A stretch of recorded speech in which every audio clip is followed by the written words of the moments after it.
Morning, everybody. My name is Connor Flanagan. I'm the Director of Education from the Southampton History Museum, and I'm joined here today by Jacqueline Scerbinski. She holds an MBA in Finance and is Associate Professor and Program Director at Kingsborough Community College in their Retail Merchandising Program. She's been teaching there for a long time and has given many lectures with us and the Roger Memorial Library, who's a co-sponsor of this lecture today, on different varying topics revolving around fashion. And today, we're going to be talking about a decade of change, the 1950s. So I just want to remind everybody here right now to sign up for all of our future programs. We have a few more lectures coming up later on this month. The next one, we actually are co-sponsoring again with the Roger Memorial Library, an author's visit with Donovan Moore, author of What Stars Are Made Of, The Life of Cecilia Payne Gaposchkin. I'm so sorry, first time I'm saying that out loud. I don't know how to pronounce it. But that, and then the next lecture the museum will be hosting is High Style in the Gilded Age, highlighting Rose to Rose. So that's a look inside of our current exhibit about women from Southampton during the Gilded Age.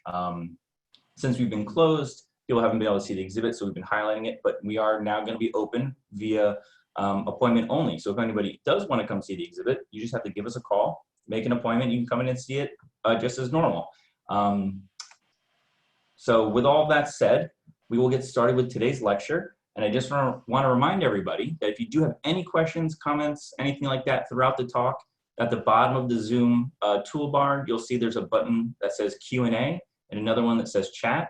Feel free to submit your questions through either of those functions. And at the end of today's talk, I'll come back on and I'll ask your questions to Jackie, and we will get all your answers. All right. Well, with that, you can take over and begin the talk. Okay. Well, good morning, everybody, and I want to welcome you, all of those people who are listening and seeing. Both, I'm sure there's some of my friends out there as well, so I appreciate your joining me this morning. We're going to talk about the 50s. It's a huge topic, obviously, and I want to say that one of the important things about looking at these decades is that they have a value in that we can forecast things that will come later on. One of the things that I teach is I teach a forecasting class, and what we try to do is look at the social, economic, and cultural patterns and try to interpret them. So not only fashion people, but businesses, government services, we need to know what the needs will be. For example, we want to look at the demographics, which ones are growing the largest and those quickly, so that we can address the needs of that particular target, whether it be schools or health services, or whether it be what kinds of clothing we'll be wearing. Right now, we're seeing a shift, because just as we're going to see a shift in this decade that we're talking about today, right now, because of the pandemic, we're seeing changes already in the way people are living. One of the things, and what's happening in our industry, and by that I mean the fashion industry, is that there are a lot of new Black-owned women fashion brands now which are developing, which is, there's always an opportunity for people, even when there are some bad things happening in society, such as the virus. We also are seeing a big push on new textiles and fabrics for the kinds of clothing that we wear at home. And the other thing that's happened, which is interesting, is that because many of us haven't had our hair cut or colored, I was lucky, I just had mine done about a week ago, turbans are back. Now, if you remember the movie Sabrina, in which Audrey Hepburn starred, she wore a very chic turban and it hid all her hair. Well, a lot of women now are wearing them, such as headbands, etc., to sort of keep their coiffes in check and look good. So, there's lots of things that come out of these events. And so that's what we're going to be looking at today. So forecasting is a science, really. We look at the very large trends, the mega trends, and we try to scan the environment and come out with a map of what the future will hold.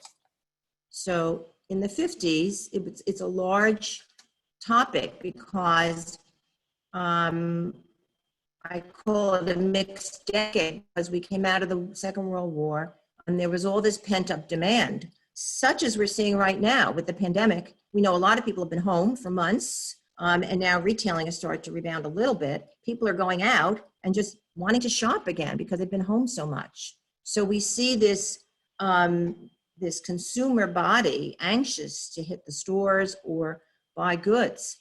And so that's what we saw in the 50s. Right after the Second World War, the GIs came home. Because of the GI Bill, they were able to go back to college.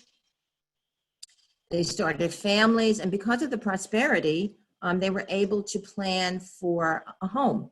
So we had a building boom, and there was a demand for furniture, for new appliances, for textiles, etc. We had a lot of innovations. We had these super products at the time: electric stoves, vacuum cleaners, all kinds of toys, games, gadgets.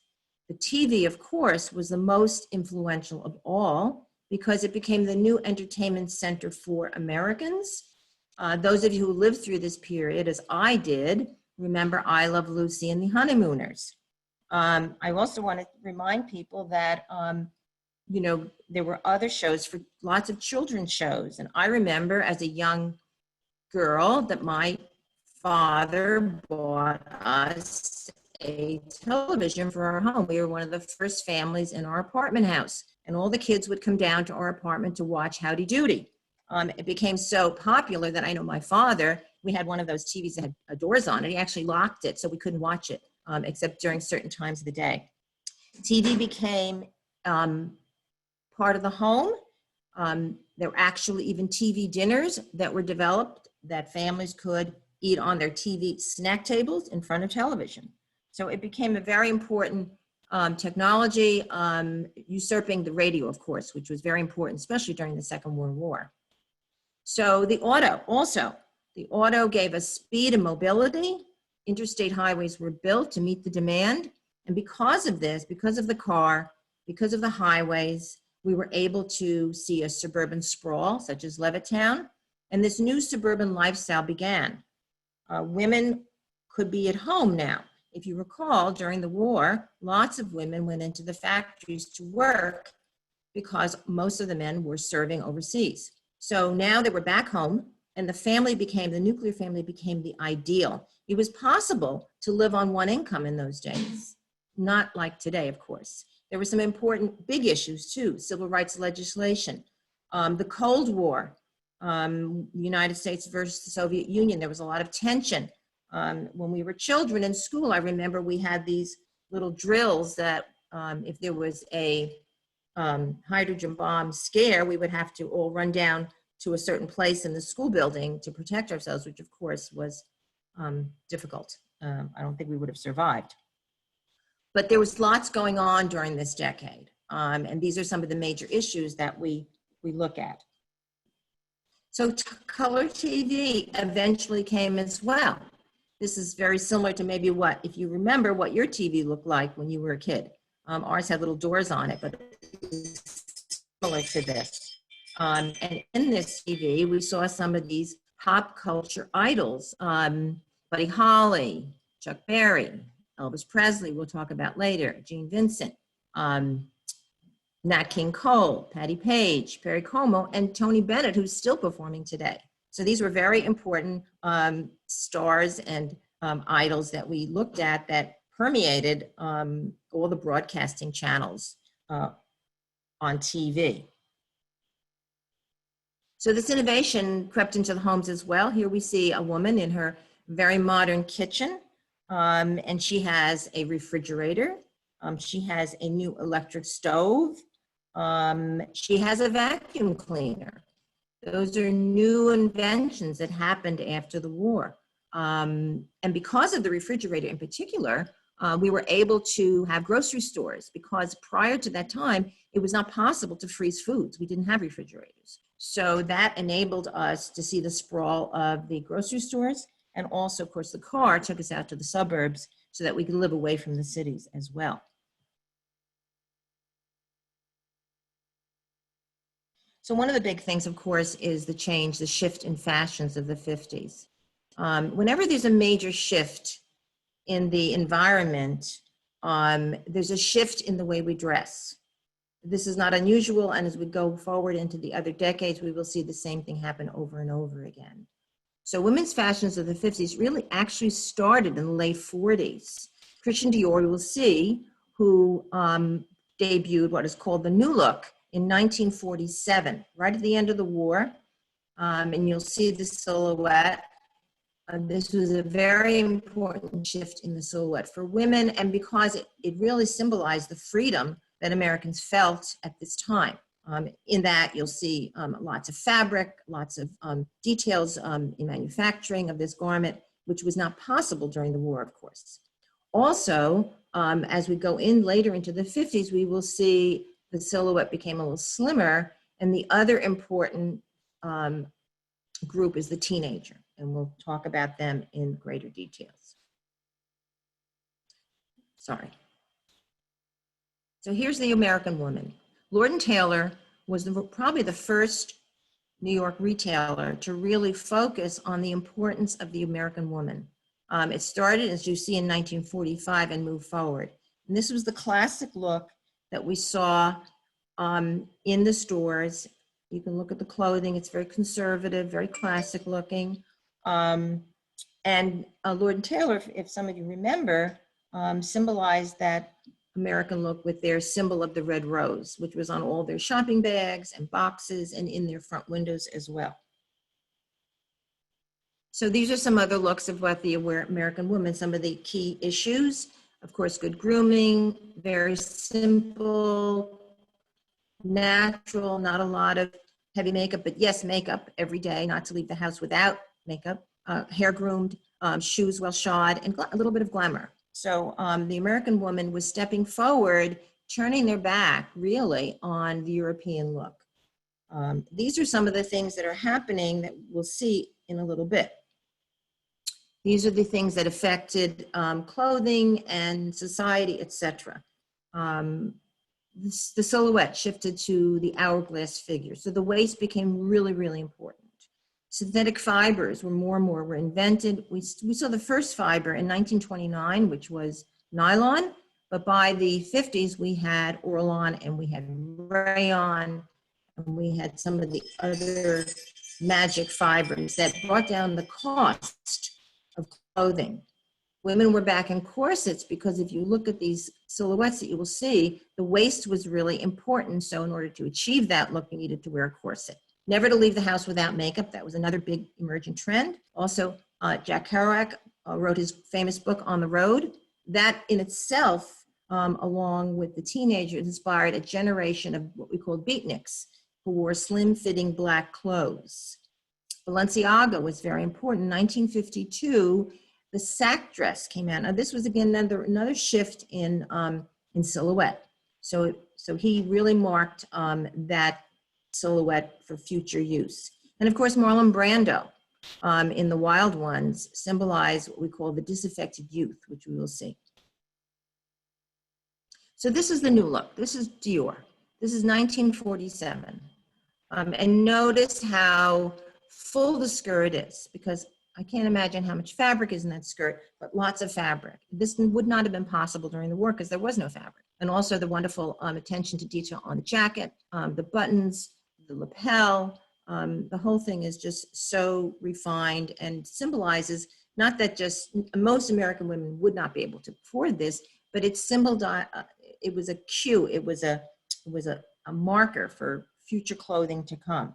So this was a very important step which recognized the new promise of prosperity and a better life. And here we see two normal, regular American gals in their, again, their circle skirts.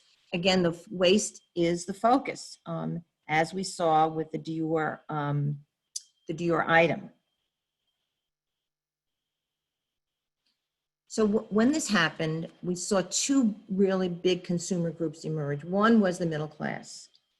The middle class at that time accounted for 2/3 of the population, which was a large group of people who were targets of retailers, all kinds of services and businesses that wanted them to use their products. And so here we see two women in their day dresses from JCPenney's, very affordable because both of these dresses are in a synthetic mix. of fabrics.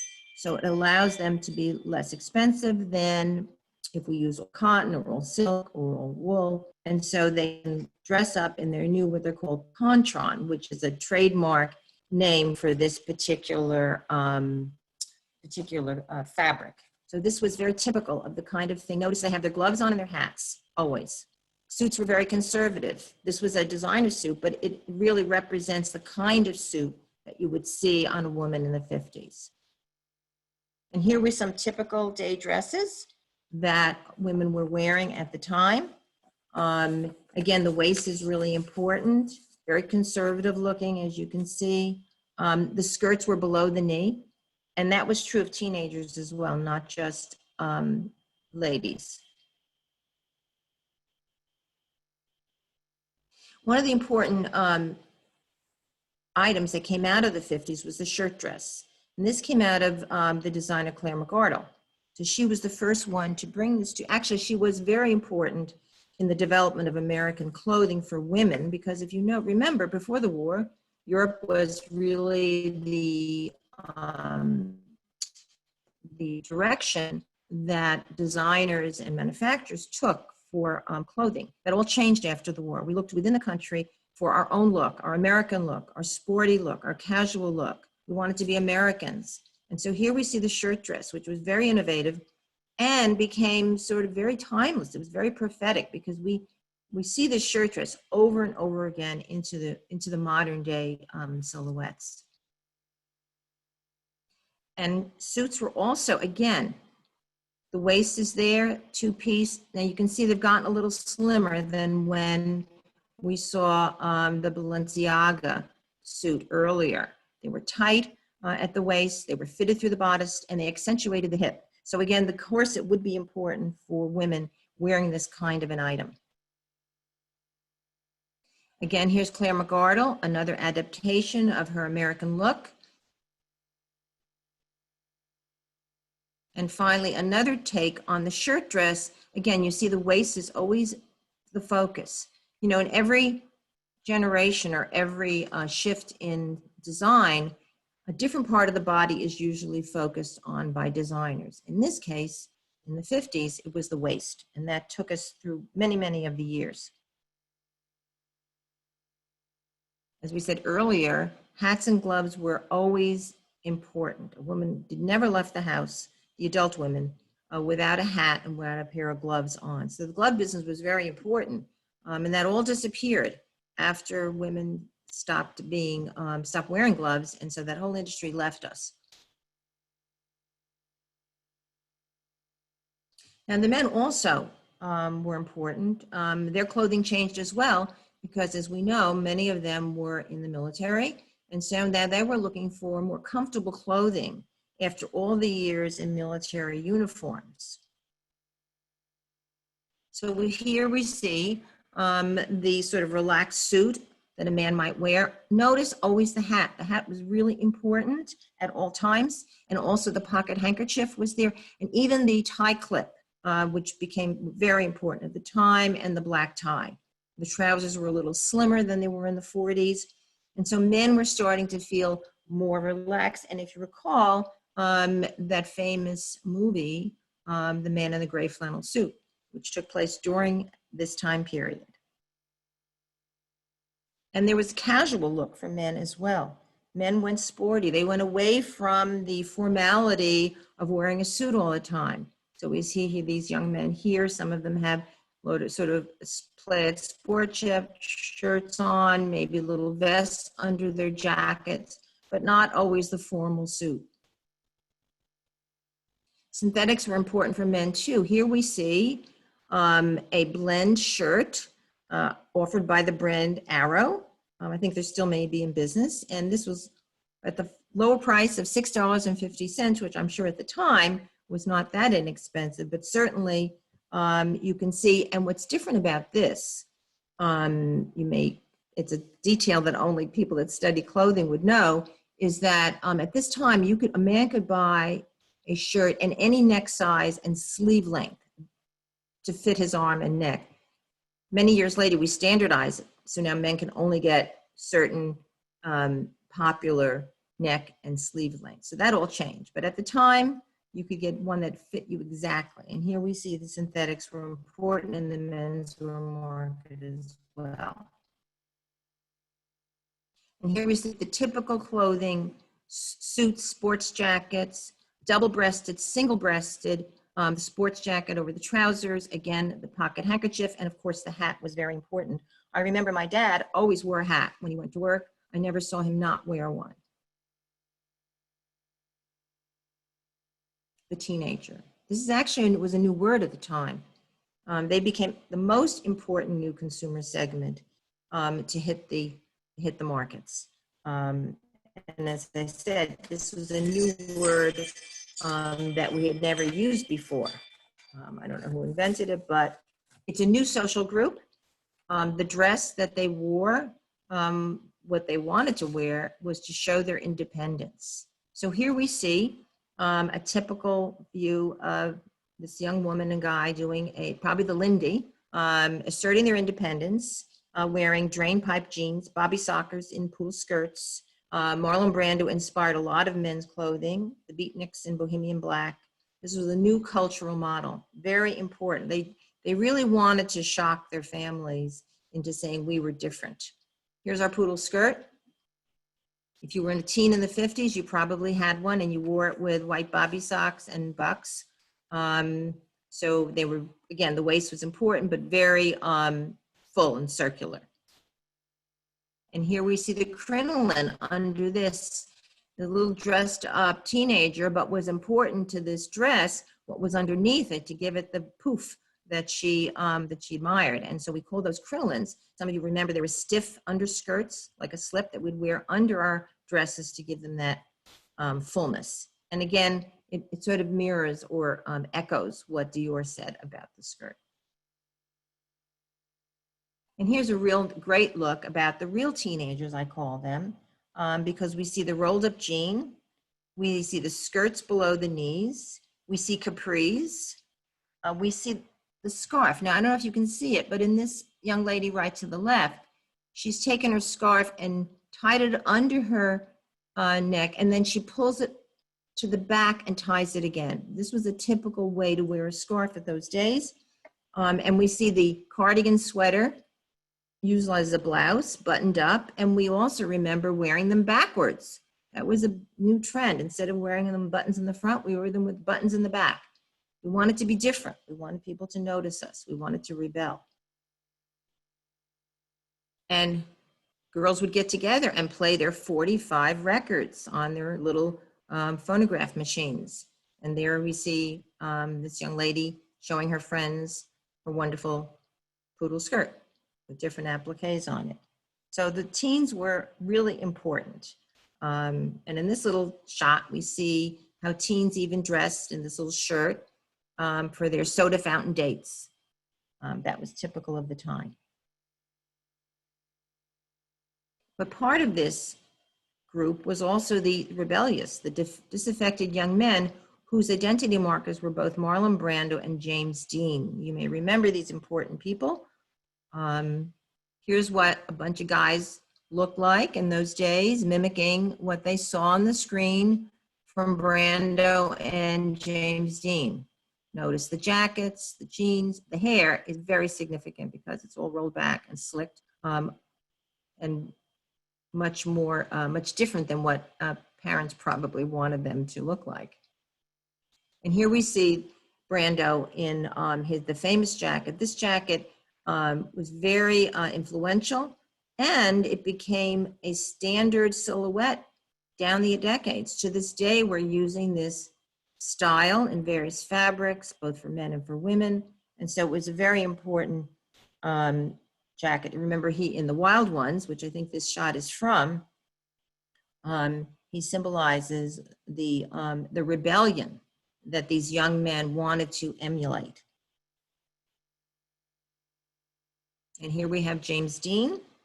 James Dean also symbolized rebellion. Also, he made popular the white T-shirt, blue jean, also the leather jacket, and he symbolized the disillusionment that young people had, similar to some that have today. So they became idols for these young teenagers, and they wanted to look like them, they wanted to dress like them. And so in his movie, Rebel Without a Cause, it was really significant because it did symbolize the teen disillusionment that these young men were feeling. And of course, Elvis added to the teens' revolt from their parents. I remember my father was really upset when he caught us watching him on television and forbade us to watch him. So that's how the separation was between adults and their children. It really made a dent for sure. So although we were not a society that bought designer clothing, the designers still played a role, the high end I'm talking about, to plant their seeds for the future. So there are a few that we would mention. Of course, Christian Dior.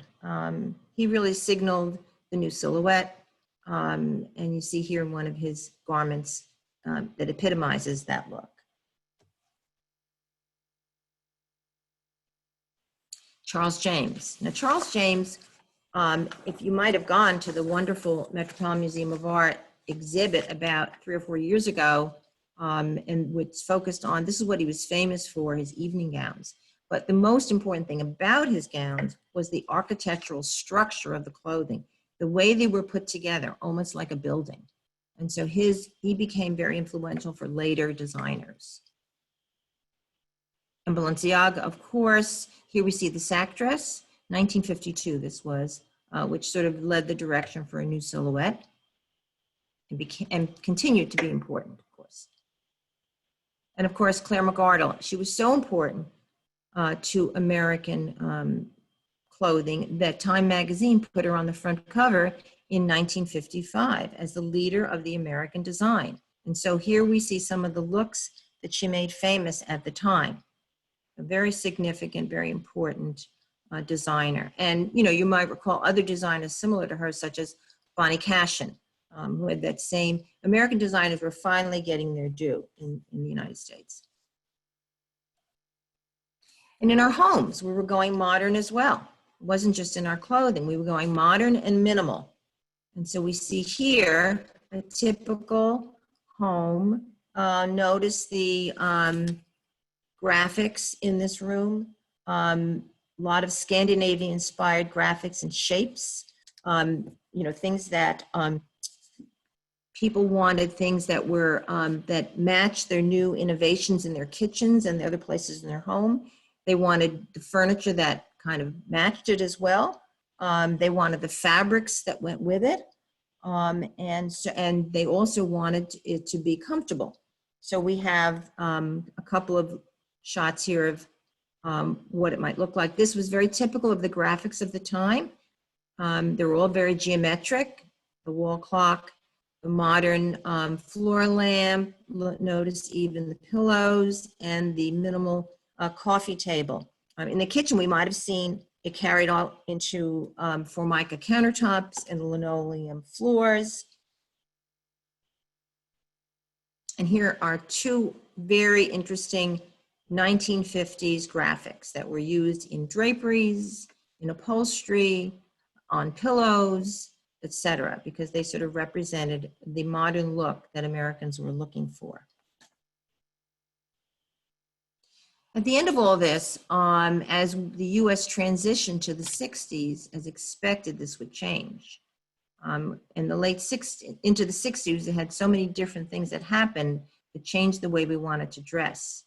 So all these inventions that we talk about from the 50s were to jump into the later years and influence what we liked and what we bought and what we used. For those of you who were born in the last 2 decades, your experience with science and technology is unique with respect to the speed and frequency of the innovations. But we may have thought these things were great. They were, like colored kitchen appliances, transistor radios, but we could not anticipate this PC or the cell phones. So I thought it would be important for us to look at what came out of this wonderful decade. We don't maybe remember all these inventions. The telephone answering machine, the TV remote. We take for granted a lot of these products that came out of the 50s, but were very innovative when they first came out. The first commercial computer, super glue. Chrysler introduced the power steering. Mr. Potato Head. The first patent on the barcode, which is very important because the barcode is when we buy anything, whether it be a package of food or clothing, there is a UPC code on. There's a barcode that scans it to allow the store to record the sale as to style, price, etc., when it was bought, if you paid cash or credit card, etc. So it's very significant. Sony's first pocket-sized transistor radio, the first 3D movie, DNA.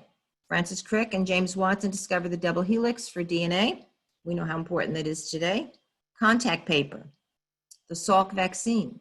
Some of you may recall as children being inoculated with the Salk vaccine when it came out.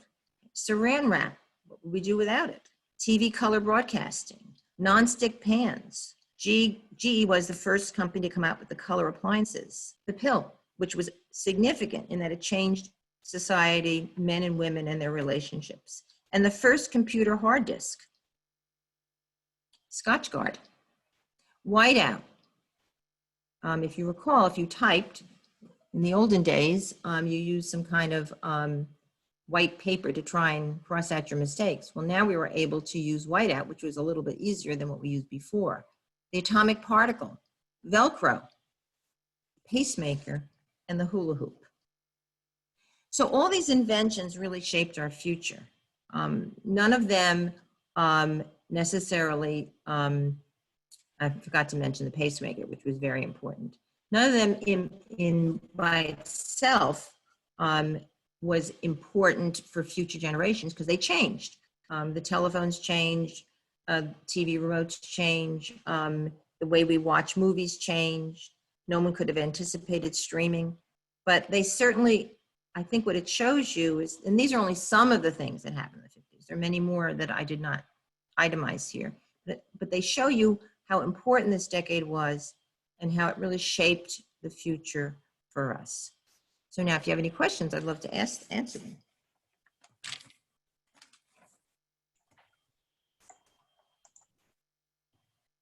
That was a great talk, Jackie. Thank you, Donna. No problem. It took me a second to get all my stuff turned back on, but let's see. We do have, I think, a few people submitted some questions. Okay.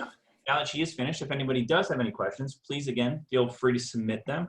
If you go to the bottom of the Zoom taskbar, you'll see a button that says Q&A. You can submit your questions there, or you can open the chat bar and you can submit your questions through there. I'll see we have Tom Edmonds, the director of the Southampton History Museum, submitted a question. He said, was Southampton behind trends in New York City? If so, how long? Well, you know, I can't really say for sure, but because I wasn't living here in 1950s, but I would say to you that because of the technology and the communication systems that we had in the 50s, it would have taken longer for these trends to reach the Southampton. Obviously, people came, there were certain segments of society that were able to afford to have weekend homes here from New York. And so those people obviously came out and did have some influence on this, on the, you know, the population here. But I think it took it longer because things didn't spread as quickly. It took a long time for information to travel and for people's lifestyles. The lifestyle here was so different than it was in the city. You know, grew up in the city. I mean, we didn't drive cars much. We took subway rides. You know, it was quite different than living in a rural community, which Southampton was at the time. Yeah, you don't really have the benefit of Instagram or Twitter or something like that, where a celebrity would post a picture and you could get that outfit. Yeah, absolutely. At the time too, and very recently, you couldn't even watch the collections for free. You had to pay for it. There was something called First View that you had to pay a fee. Now you can see everything. So people are seeing information right away. It's great. Huh. Yeah, so you really had to wait for somebody, one of these rich socialites from New York City, exactly, to come out, and then everyone can see, and then you can maybe find out what the new trends are. Right. Yeah. Tom also suggested, why did hats on men and women disappear? were teenagers rebellious in Southampton during the I 19th? think it's the formality. I mean, I think as we move closer to, after the Kennedy administration, which was still somewhat formal, as the British invasion in the late 60s, mid to late 60s, changed all that.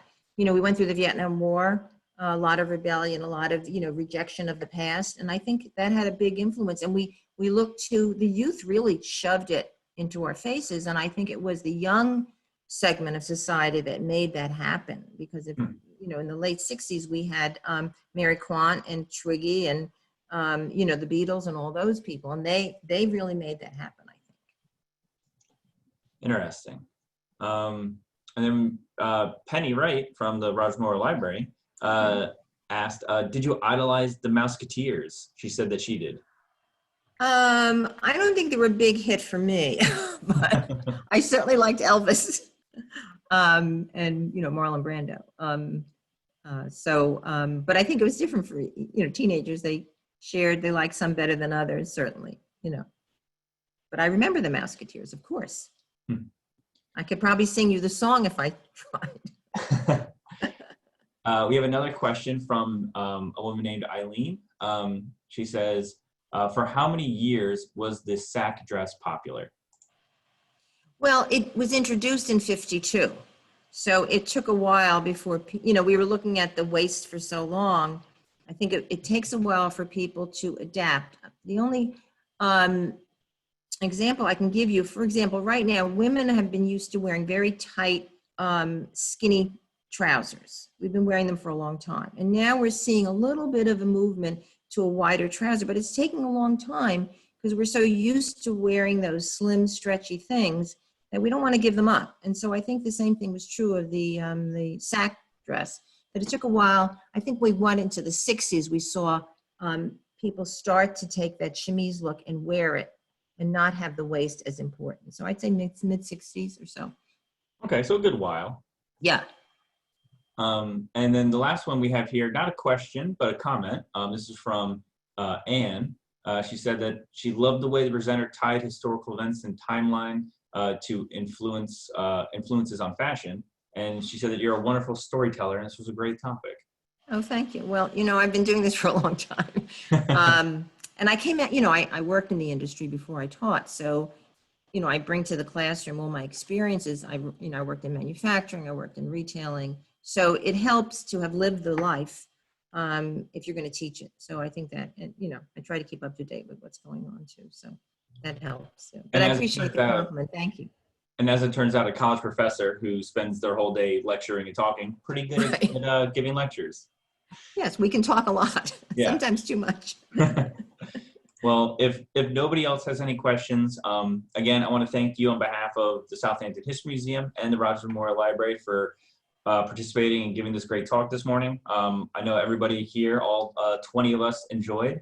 And I want to ask everybody to make sure to sign up for all of our future programs, southamptonhistory.org/calendar. You can see all the stuff we have going on. We have our thrift shop open over the weekends, and the museum is actually now open by appointment only, but is now open. So you can give us a call, 631-283-2494. And you could book an appointment to come see the museum, and specifically our main exhibit, High Style in the Gilded Age, where we have a lot of great dresses, all from the Gilded Age of Southampton. That I think, Jackie, have you got a chance to see it yet or no? I haven't, but I will, definitely. Well, I'm anxious to get out and get into a museum. You can't, so this is nice. Yeah, we're starting to open up a little bit, and then we'll be continuing the exhibit all throughout the year, at least until the end of December. So plenty of time for people to get the chance to come out and see it.